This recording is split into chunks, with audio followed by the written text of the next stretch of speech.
Primo, no vídeo de hoje a gente vai falar sobre 10 dicas infalíveis para você melhorar na gestão do seu negócio. Então vem comigo e acompanha o vídeo até o final.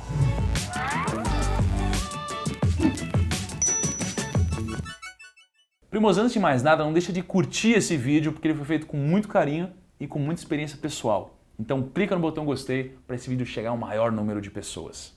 Eu queria começar esse vídeo aqui com uma frase inusitada. O senhor Kaique vai gostar muito dessa frase, certo? A frase é o seguinte: trabalhar te gera sustento, mas só o trabalho depois do trabalho te enriquece. Então, essa frase profunda, ela faz muito sentido para mim, muito sentido para minha vida, porque de fato, se você for um vendedor de horas, você dificilmente vai enriquecer ou vai atingir ali aquela tão almejada independência financeira ou uma estabilidade financeira.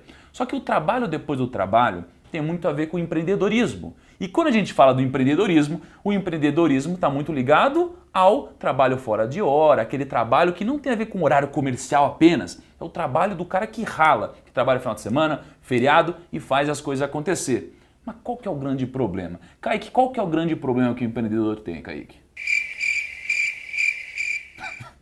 Eu adoro quando você contribui positivamente dessa forma. Muito obrigado, Kaique. De nada. Mas um dos grandes problemas que o empreendedor tem é que, infelizmente, por mais que a intenção seja boa, geralmente o empreendedor quer impactar o mundo, quer ganhar dinheiro, quer transformar, quer fazer o negócio acontecer. Por mais que isso daqui tenha grande motivação, muitas das empresas não saem do lugar e muitas delas, inclusive, quebram. Eu sei o que é passar por isso e conheço muitas pessoas que também passaram por esse tipo de problema. E pensando nisso, qual que é um dos principais problemas que as empresas enfrentam? Dinheiro, primos, dinheiro. Fazer a gestão financeira do negócio não é tão simples quanto parece. No papel e na planilha do Excel parece que é muito fácil, mas na prática, no dia a dia, isso fica cada vez mais difícil, cada vez mais impossível e principalmente quando o negócio começa a ganhar um nível de complexidade a mais. Pensando nisso, para te ajudar, eu formulei aqui 10 dicas infalíveis para te ajudar no mundo das finanças aqui da sua empresa. Mas pô, eu tirei isso daqui da minha cabeça, do vento? Não, eu tirei isso daqui da minha vivência, tirei isso daqui de pesquisa e tirei isso daqui das muitas conversas que eu tive com o Sebrae. Se não fosse o Sebrae, eu nunca conseguiria formular essas dicas de uma forma tão simples e passar para você. Então, vamos começar com as dicas. A primeira dica, ela pode parecer simples, mas tem algumas pegadinhas aqui. A dica é a seguinte: saiba precificar o seu produto. E aí você vai pensar, é muito fácil fazer isso, só que não é tão fácil assim. Você sabe, né, primo, que o meu irmão e minha mãe têm uma empresa que vende palha italiana. Só que essa palha italiana tem um custo, e vamos supor que o custo seja aqui de 85 centavos a unidade. Aí o meu irmão pensa, poxa, eu gasto 85 centavos para fazer essa palha. Se eu fosse vender essa palha a, sei lá, R$1, eu ganharia 15 centavos por palha. Olha que legal, eu vou ganhar dinheiro. Se eu vender 100 palhas, eu vou ganhar 100 vezes 15. Kaique, faz a conta aí. E aí, o que acontece? Eu, talvez, comece um negócio achando que eu vou ter muito lucro. Mas na prática, será que é isso daí que acontece? Não é bem assim. A gente precisa formular a nossa margem em cima de vários conceitos técnicos. A gente precisa entender quanto de imposto a gente vai pagar sobre o nosso negócio, porque senão, se a gente não contabiliza isso daí, o lucro é falso. A gente precisa contabilizar o reinvestimento no nosso próprio negócio, aliás. A gente precisa se preocupar com a nossa margem de lucro, com quanto a gente vai se pagar, o quanto que vai entrar uma espécie de prolabore na nossa conta, né? A gente vai falar sobre essa dica mais para frente, sobre separar o dinheiro da empresa e o seu dinheiro, mas tem tanta coisa aqui que você precisa levar isso muito a sério. E no caso do meu irmão, sabe uma coisa que ele não contabilizou quando ele estava precificando a palha? O frete, o transporte, porque ele entrega produtos que tem uma margem até que alta, mas com ticket muito baixo. Quando você vende uma coisa por um preço muito baixo, o frete impacta muito. Ele não levou em consideração o tamanho desse impacto, certo? Então, vai aí a primeira dica para você precificar o seu produto corretamente. E aí vem a segunda dica. Qual que é a segunda dica? Também tem a ver com precificação, mas na primeira dica a gente estava falando sobre precificar o produto para que você consiga refletir no preço da sua mercadoria ou do seu serviço a margem de lucro e tudo que você precisa ter. Você precisa contabilizar. Mas do que adianta você fazer isso se o seu preço não for condizente com o mercado? Então, sei lá, imagina o Kaique, ele adora telefones, quer sempre comprar um telefone novo, tá sempre falando para eu trocar o meu iPhone aqui. Só que, pô, Se imagina se ele quisesse comprar o iPhone e o iPhone, sei lá, quanto que custa o iPhone hoje que você quer, cara? O X, ele deve estar na, sei lá, 6 mil reais. 6 mil reais. Você gosta do produto, né? Muito bom. E se a Apple vendesse esse negócio aí por, sei lá, uns 70 mil reais, cara?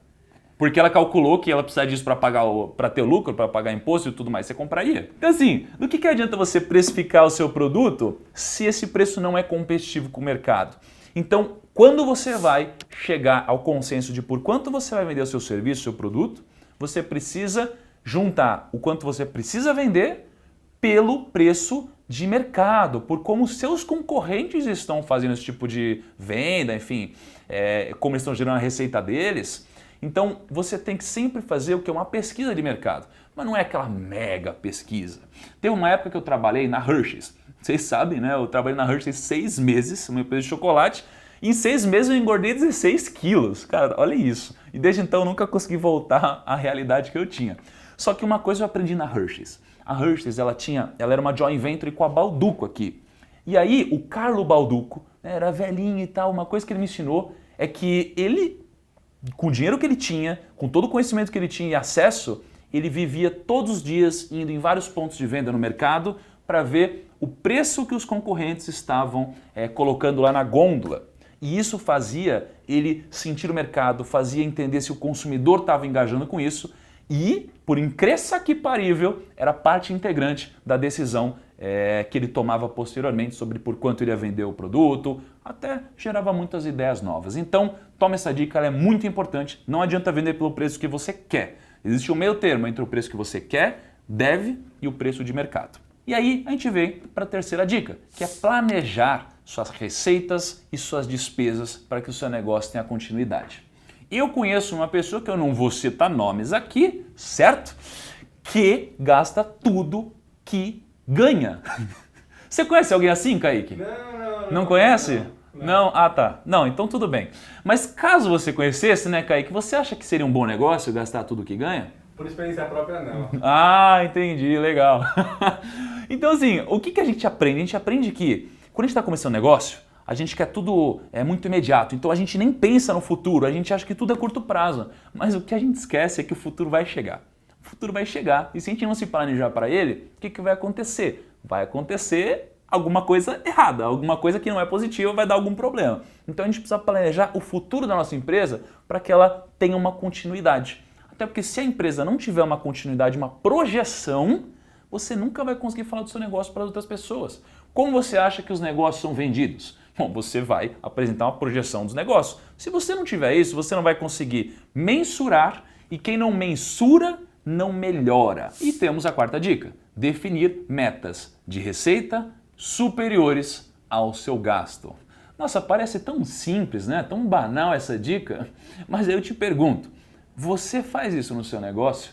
Você projeta, você tem metas próprias? Porque é muito fácil quando a gente entra numa empresa ter metas estabelecidas, né, numa empresa grande, ter metas estabelecidas para tentar cumprir ela. E veja só, quando você tem metas, você não faz de tudo para bater essas metas, para atingir os resultados? E a mesma coisa acontece quando você se coloca metas na sua empresa. Você precisa fazer isso. Sem metas a gente não vai chegar longe. Quinta dica. Controlar tudo que entra e tudo que sai. É o famoso gerenciamento do fluxo de caixa.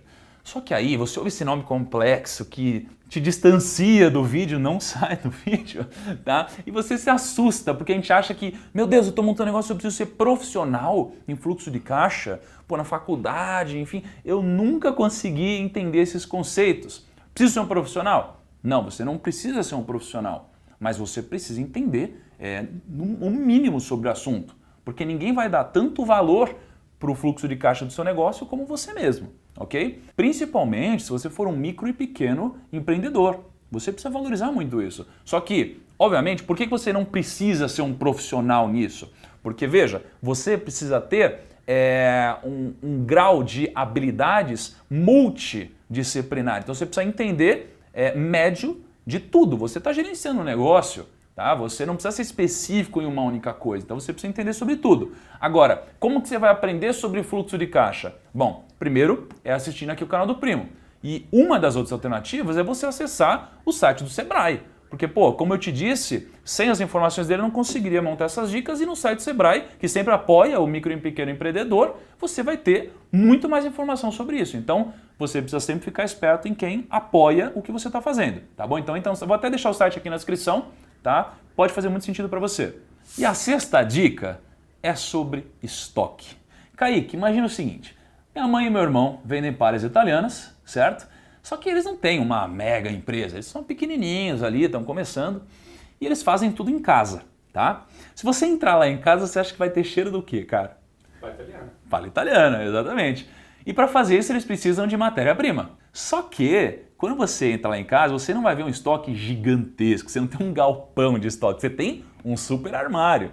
E a gestão de estoque é muito importante para o seu sucesso, principalmente quando o negócio está começando. Porque veja só, o negócio está começando, a gente sabe que se a gente comprar em larga escala, a gente vai ter benefícios competitivos, vai pagar menos pelos produtos, mas quando a gente está começando, a gente não tem um fluxo de caixa que permite que a gente gaste muito dinheiro, depois fature e tudo mais, é tudo muito contadinho. Então, uma dica de ouro aqui é não montar um estoque gigantesco no começo, e sim montar um estoque enxuto, em que você sempre tenha um excedente do que você produz, mas também não tanto assim. Obviamente estamos falando aqui de produtos, tá? Não para quem vende serviço, que é o estoque que está na sua mente, né? E a dica 7 tem a ver com controle de receitas e despesas. Eu tenho um amigo que chama João, já gravamos juntos aqui no canal, inclusive, ele tem uma loja de roupa, vende tênis, vende tudo.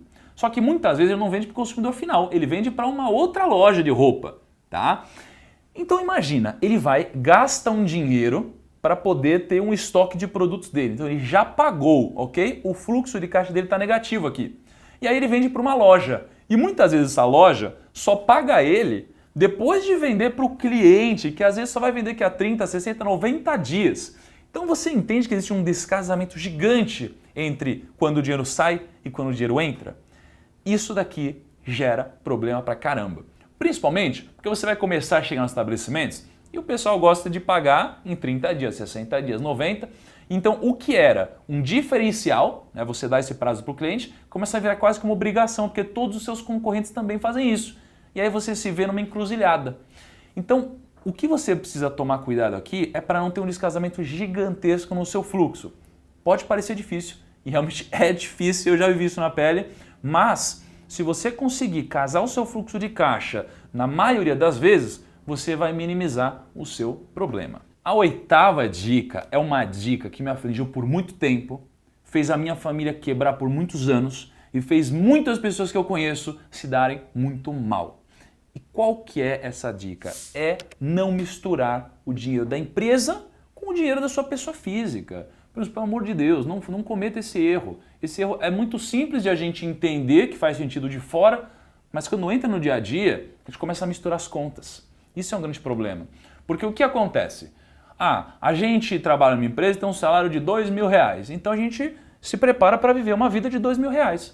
Só que numa empresa que a gente poderia viver com R$2.000, a gente começa a ver um lucro entrando de às vezes, sei lá, R$6.000, e o que a gente faz? A gente começa a achar que a gente pode gastar R$6.000. Porque a gente tem um grande problema projetar tudo o que está acontecendo agora de positivo para o resto da nossa vida. Estamos lucrando R$6.000 e eu acho que eu vou lucrar de novo mês que vem, no outro mês. É igual crescimento, você pode ver. Se a sua empresa está crescendo a 5% ao mês, você acha que ela vai continuar crescendo 5% ao mês. Pode acontecer, mas em algum momento isso não acontece. E quando a gente cresce o nosso custo, no ritmo do nosso ganho, em algum momento a gente quebra a cara. Então, quando você mistura o ganho da empresa com seus gastos pessoais, você deve se dar mal em algum momento. Não faça isso, tenha uma conta pessoa jurídica e uma conta pessoa física. Programe um prolabore para você para que a empresa te pague. Agora, obviamente, skin in the game, premos, pele em risco. Se por acaso a empresa não deu lucro, não adianta se endividar e ter a mesma retirada, ok? Você precisa tomar muito cuidado com isso, nunca misture esse dinheiro. A nona dica tem a ver com formas de captação de dinheiro. Um dos grandes problemas que a pessoa que está começando um negócio tem é que ela vai atrás de capital, normal, só que quando ela vai atrás de capital, ela vai muito com uma mentalidade errada, a mentalidade de, putz, eu estou torcendo para alguém me liberar crédito e quem liberar crédito eu vou aceitar. E não é bem assim. O que a gente deve fazer é comparar todos os bancos, todas as possibilidades de pegar dinheiro, porque o nosso objetivo é captar sempre a juros baixos. Então eu já vi muita gente quebrando porque captou um dinheiro a um custo muito alto, o negócio não desempenhou como ele esperava, só que quando isso acontece ele não tem muito prazo, porque a dívida dele cresce cada vez mais rápido, a juros compostos e o ganho dele está estagnado. Então tome muito cuidado, pesquise as formas mais baratas. Obviamente, o próprio site do Banco Central te fornece uma lista de taxas e bancos para você poder comparar. Mas essa lista não é tão precisa quanto você ir lá nos bancos e comparar todas as taxas. Parece que é um trabalhão, mas eu te recomendo, porque você vai ficar abismado quando você identificar a diferença de taxa oferecida entre os bancos. Pense o seguinte, às vezes o banco A não está muito precisando emprestar dinheiro agora, porque eles já bateram a meta deles e não precisam. Mas o banco B não. Então ele vai ser muito agressivo, vai te oferecer uma taxa muito baixa. Se você vai em todos os bancos ou nos principais, você vai ter opções. E ter opções diversifica o seu risco e aumenta as suas chances de ter sucesso. E a 10ª dica tem a ver também com crédito, mas é a dica de que eu só recomendo que você recorra ao crédito depois que todas as suas opções forem escassas, porque toda dívida te fragiliza, tá? Você tem que tomar muito cuidado com isso. Então, por mais que pareça sedutora a ideia de pegar um capital para você pagar alguma conta ou para você acelerar o seu crescimento, muitas vezes você pode renegociar. Então, a gente fica muitas vezes com medo, eu fiquei já com medo, de chegar para um cliente e falar, cara, não vai dar para te pagar agora, me ajuda, sabe? E a gente fica com medo de fazer isso, a gente acaba pegando um empréstimo para pagar, às vezes, um fornecedor. Mas a gente colocar o fornecedor do nosso lado, alinhar ele com o nosso pensamento, também é legal. Para o fornecedor não é bom que a gente quebre, entendeu? Então abrir o jogo com ele, às vezes pode permitir que a gente flexibilize prazos, que a gente tenha um longo prazo muito mais positivo e saudável e também até gera um relacionamento, por incrível que pareça. Tá? Quando você abre as suas fragilidades, muitas vezes os seus parceiros se sensibilizam e gera muito mais relacionamento. Primos, vocês sabem, aqui no canal, eu sempre falo muito com pessoas que têm legitimidade. O que é legitimidade? É a pessoa que faz o que fala.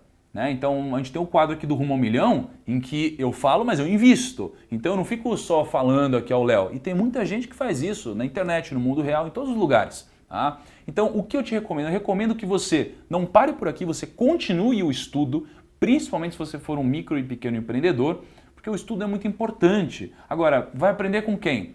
Aprende com quem participou, com quem vivenciou, com quem faz parte desse mercado. Então continua assistindo aqui o canal do Primo e principalmente visita também o site do Sebrae. Agora, não adianta você aprender com alguém que fez e ficou parado no tempo, porque os negócios evoluem muito rápido, ainda mais nesse contexto de internet. Pô, o Primo, há 2 anos atrás, sabe quantos inscritos tinha? 0 inscritos. Olha a velocidade que você cresceu e hoje a gente consegue ajudar milhões e milhões de pessoas. Então esteja antenado e próximo de empresas que acompanham a tecnologia, acompanham a inovação. Por isso eu te recomendo que entre no site do Sebrae para fazer parte disso, aprender e ficar inteirado com o mundo da tecnologia. Espero que você tenha gostado do vídeo de hoje. Um abraço e até o próximo.